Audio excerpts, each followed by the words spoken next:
Estamos de volta ao segundo bloco do Antenados na Geral ao vivo para todo o Brasil. Estamos falando um pouco sobre o plano de Deus. Nesse segundo bloco, eu quero abordar um pouco da visão individualista que as pessoas têm sobre Deus, ainda mais nos tempos que a gente vive. Eu talvez possa me retratar de volta a Abacuque num choro, numa oração, numa súplica, numa reclamação que ele fazia a Deus. Deus, como pode o ímpio prosperar, o ímpio estar acima daquele que é justo, daquele que te serve?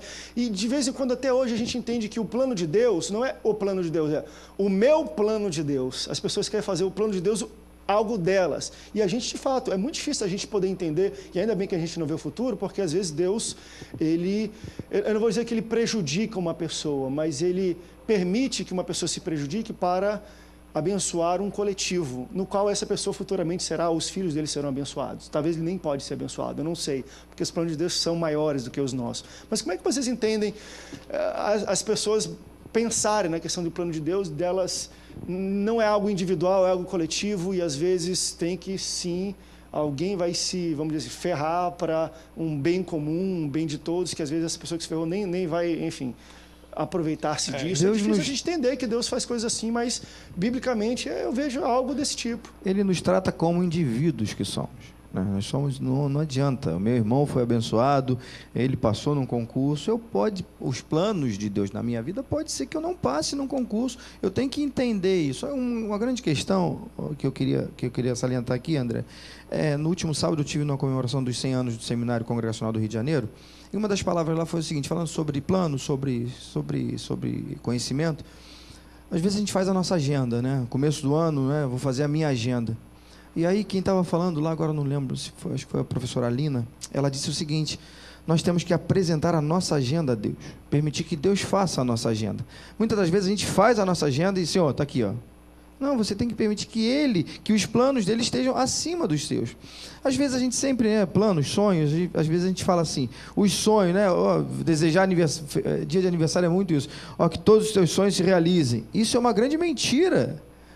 Todos os teus sonhos não vão se realizar, por quê? Se Deus realizar todos os meus sonhos... Não, mas por quê? Porque nem todos os nossos sonhos, o pastor falou logo no começo, os sonhos de Deus são mais altos, os planos são mais altos. Aí cabe a nós, como indivíduos, entender que precisamos entender o seguinte, eu sou um indivíduo que tem um relacionamento direto com Deus. Ele vai fazer comigo o que o pastor Rafael falou. Ele tem autoridade, tem a soberania. Quem sou eu? Infelizmente hoje, me desculpem, mas hoje a gente vive um evangelho triunfalista de determinismo. Eu determino que isso vai acontecer na minha vida. Eu não aceito isso, querido, aceitando ou não aceitando. Se for plano de Deus, vai acontecer. Independente da tua vontade. Às vezes, o tipo de teologia que a gente está inserido, exatamente, a gente quer mudar, por exemplo, como nós não sabemos o nosso futuro, nós estamos em tempos hoje que a gente gosta de determinar o que vai acontecer no nosso futuro. Mas aí você falou, André, do Abacuque, e o Abacuque ele diz o seguinte, quanto a mim, por-me-ei na torre de vigília. Ou seja, ele fala, olha só, veja depois bem. de muito reclamar, né? Não, tudo bem, ele reclama, ele olha as circunstâncias à sua volta, questiona, e ele diz, quanto a mim, Senhor, eu por-me-ei na torre de vigília, eu vou ficar vigiando, eu não vou sair dessa posição que eu estou. Então, aí já é uma fala para quem está vivendo um momento de insegurança, de indecisão, porque não sabe se Deus está no negócio, como a gente diz pentecostais, se Deus está no negócio ou não está. Tudo que queremos é que Deus esteja nos nossos negócios. Agora, queremos estar nos projetos de Deus? Queremos estar, né? Querer que Deus esteja nos nossos planos é uma coisa. Agora, nós queremos estar no plano de Deus. Você vê que, por exemplo, o próprio Asaf, ele faz isso. Ele, como levita, ele era sustentado pelo povo, e Deus, o próprio Deus, ordenava o sustento dele. E Asaf um dia olha e fala, poxa, eu não estou entendendo nada, Deus. O ímpio prospera, não há sofrimento na sua morte. A mesma queixa do Abacuque, o Asaf também faz, o levita. Até que ele entra no santuário, e ali Deus se deixa revelar o seu projeto maior. Deus, opa, Deus, aí o Senhor me mostrou o fim dos ímpios, como eles vão terminar. Então, querido, se Deus criou um projeto para você, um plano para você, que hoje possa não estar lhe agradando, procure saber que no final ele vai se revelar como teu Deus e tudo vai se esclarecer. Porque eu nunca vi um justo padecer necessidade, nem a sua descendência mendigar o pão, disse o grande rei Davi, e faço dele as minhas palavras. Eu não conheço um justo que padeceu. A Bíblia diz, Salomão falou, olhe o caminho do justo, porque o seu fim será de bênção, de prosperidade. Então, como você falou uma coisa, eu queria terminar minha fala nesse bloco com essa palavra. O Jonas, ele sofreu em prol do coletivo. E o pastor falou muito bem que muitos profetas sofreram em prol do coletivo. E pessoas sofrerão. Vai ter sonhos... Era justamente os que não mereciam sofrer. Exato. Jonas, não estou falando de Jonas, mas os profetas... Sofreram em prol do coletivo. Então, muitos sofreram. Muitos de nós, muitas das vezes, vamos ser reprovados em concurso. Porque, às vezes, se você passar em determinado concurso... Quantos pastores hoje fizeram concurso? Eu mesmo fui um. Eu fiz alguns concursos na minha vida que, se eu passasse, eu não seria pastor Carlos Portela. Não estaria aqui. E os planos de Deus é que eu estivesse aqui. Perfeito. Você está entendendo? Eu ensaiava isso no espelho. Eu preciso estar na TV, eu preciso falar para o povo de Deus, sabe? E tinha promessa disso, de Deus ser pastor, de eu estar falando para o povo, de eu pregar o evangelho. E com certeza eu não estaria pregando o evangelho, porque a minha prioridade seria aquilo que eu fiz lá atrás e fiquei reprovado. Fiquei frustrado? Sim. Doeu? Sim. Só que hoje eu compreendo que o projeto de Deus era muito maior que o meu. É por isso que eu falei, pastor, a gente não pode querer entender logo de imediato. Exato. Quando o senhor ficou reprovado no concurso, na hora o senhor não entendeu. Não entende, não tem como entender. Mas quando passa, hoje o senhor entende, como eu. Se nós formos perguntar a cada um aqui, quem não teve uma frustração, né? Pediu algo, Deus não é que Deus não respondeu, Deus respondeu, mas eu aprendi desde pequenininho, lá na classe Jardim da Infância, na igreja, que Deus responde sim, não, espere. Então, Deus sempre responde. Agora, nem sempre a resposta de Deus vai satisfazer o nosso desejo, que é natural. Graças a Deus, como foi falado aqui, graças a Deus que o nosso tempo não é o tempo de Deus. Graças a Deus que nossos planos não são os planos de Deus. E a gente vivia um tempo, pastor Luciano, que quando a gente ouve sim de Deus, amém. Deus disse sim, disse sim, disse sim. Quando a gente diz não, fala, foi Satanás. A gente não aceita receber um não de Deus. A gente fala que é Satanás, já chama Deus de Satanás. Eu acho o seguinte, cara, a gente está muito influenciado por um pensamento coletivo, individualista, total, consumista, mercadológico, onde as pessoas entendem a igreja e entendem Deus dessa forma. E isso influencia na nossa maneira de pensar futuro e na nossa maneira de entender aquilo que Deus quer para nós. Cada vez mais que você olha para a repercussão, e para as expectativas de sucesso de uma igreja hoje, a igreja evangélica no Brasil, você questiona. Porque quando você vê a estrutura bíblica sobre o que é a igreja, sobre quais são as propostas de Cristo, faz você pensar, será que a gente está cumprindo os propósitos e os planos de Deus mesmo?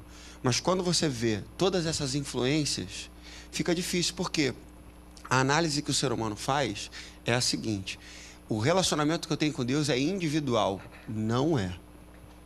Ousadamente eu falo, não é. O relacionamento que o ser humano tem com Deus é pessoal, que é muito diferente de individual. Perfeito. E as consequências de um relacionamento pessoal são coletivas. É por isso que Deus se chama Pai, é Pai nosso. É assim que a gente se comunica com o Senhor. Foi essa a oração ensinada. É família de Deus, é corpo de Deus. Então, toda vez que a gente se compreende individualmente, provavelmente a gente não entendeu o plano de Deus. Se a gente não entendeu o plano de Deus, não adianta, são caminhos que você vai traçar, são expectativas que você vai criar, e você não vai conseguir executar, e Deus está lá no início falando, cara, mas não é isso, você não entendeu ainda o relacionamento comigo. Eu ouvi num debate o pastor Evaldo Ramos, que é uma grande influência para mim.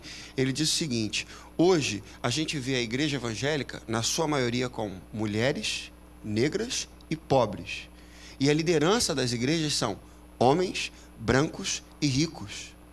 Ou seja, as minorias regendo maiorias. Será que era dessa forma que Deus queria? Será que é nessa estrutura? Eu não estou dizendo aqui que novas lideranças têm que ser estabelecidas a partir de gênero, raça, classe. Não é isso.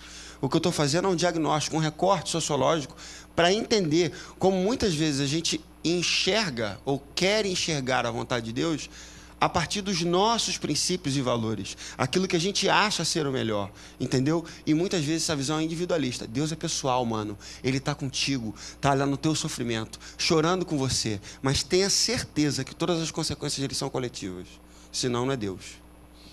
É o diabo que gosta de individualismo. Dá para dar um amém aí, crente? A Kátia de Realengo, no Rio de Janeiro, está na linha. Tudo bem, Kátia? Tudo bom, é uma alegria falar com vocês, e eu quero uma participação rápida. de um testemunho meu, que eu tive 2 situações que eu me lembrei no momento, em que eu resisti, eu não queria, por exemplo, uma mudança de local. Não queria mudar de local, de bairro. E aí eu resisti.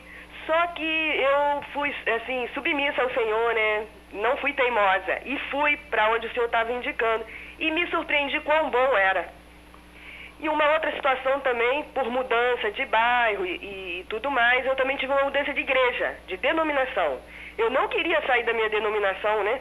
Mas aí eu tive uma situação que não tinha aquela denominação na cidade, eu tive que ir para outra. E eu me surpreendi mais uma vez. Então Deus é soberano, maravilhoso, ama a gente e a gente tem que se relacionar com Ele. Tá certo, Cássio, obrigado. Eu acho que a Cássio falou, corrobora com tudo que você falou. A minha denominação, a minha igreja.